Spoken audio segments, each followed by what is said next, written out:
இன்னைக்கு இந்த குட்டி ஷார்ட்ஸில் ஒரு குட்டி ஸ்டோரி நம்ம சொல்ல போகிறோம். என்ன அப்படின்னா, ஒரு காட்டில் ஒரு மின்மினி பூச்சியும் ஒரு பாம்பும் இருந்துச்சாம். மின்மினி பூச்சி எப்படின்னா தெரியும், லைட்டு பூச்சி அழகாக லைட் அடிச்சுட்டே பறக்கும் இல்லையா, அந்த பூச்சியை அந்த பாம்பு இருக்குல்ல, விஷமுள்ள பாம்பு வந்து துரத்திக்கிட்டு போச்சான். எதுக்குடா துரத்துது அந்த மின்மினி பூச்சிக்கும் தெரியல, அதுவும் பறந்து போய்கிட்டே இருக்குது, பாம்பும் விடாமல் துரத்திக்கிட்டே இருந்திருக்கு.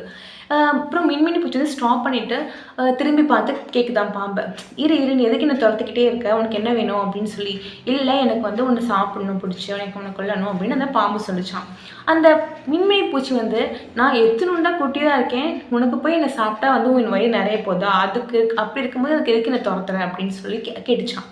அதுக்கு அந்த பாம்பு சொல்லிச்சான், நீ உன்னை சாப்பிட்டா வந்து நான் எனக்கு வயரெலாம் நிறைய அது எனக்கும் தான் தெரியும், பட் ஆனாலும் எனக்கு வந்து உன்னை சாப்பிட்ணும் அப்படின்னு சொல்லிச்சாம்மா. உனக்கு எனக்கு சம்மந்தமே கிடையாது, அப்புறம் ஏன் இப்படி பண்ணுற அப்படின்னு கேட்டுச்சான் மின்மினி பூச்சி. அதுக்கு அந்த பாம்பு சொல்லிச்சான், உனக்கும் எனக்கும் சம்மந்தம் கிடையாது, ஆனால் நீ எனக்கு எதிரியும் கிடையாது, பட் நீ ஷைன் ஆகிட்டே இருக்கல, இப்படி ஜொலிச்சுக்கிட்டே போகிறல, அது எனக்கு டிஸ்டர்பாக இருக்குது, அதனால தான் அது எனக்கு பிடிக்கல, அதனால தான் உன்னை பிடிச்சி சாப்பிட்ணுன்னு நான் நினைக்கிறேன் அப்படின்னு சொல்லிச்சான். ஸோ இந்த ஸ்டோரி வந்து இட் நாட் அபவுட் த மின்மினி பூச்சி அண்ட் த ஸ்னேக்.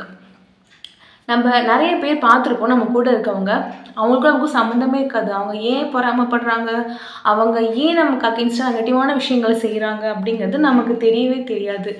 ஸோ அதே மாதிரி தான் எப்படி இந்த பாம்புக்கும் மின்மினி பூச்சிக்கும் ஒரு விஷயம் நடந்தது, கான்வர்சேஷன், அதே மாதிரி தான்.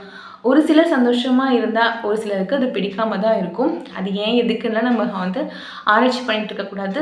மின்மினி பூச்சி மாதிரி நம்ம ஷைன் ஆகிட்டு பறந்து போய்கிட்டே இருக்கணும், ஓகேவா? ஏன்னா எல்லா பாம்பும் திருத்தது நம்ம வேலை கிடையாது. அண்ட் இன்னொரு விஷயம் என்ன அப்படின்னா, ஒருத்தர்கிட்ட இல்லாத விஷயம் இன்னொருத்தர்கிட்ட இருந்தால் அந்த பொறாமை அதெல்லாம் வரதான் செய்யும். ஸோ அதை நம்ம இக்னோர் பண்ணிவிட்டு நம்ம வாழ்க்கையை பார்த்து போயிட்டே இருக்கணும். Okay, thank you. நம்ம அடுத்த வீடியோவில் சந்திக்கலாம்.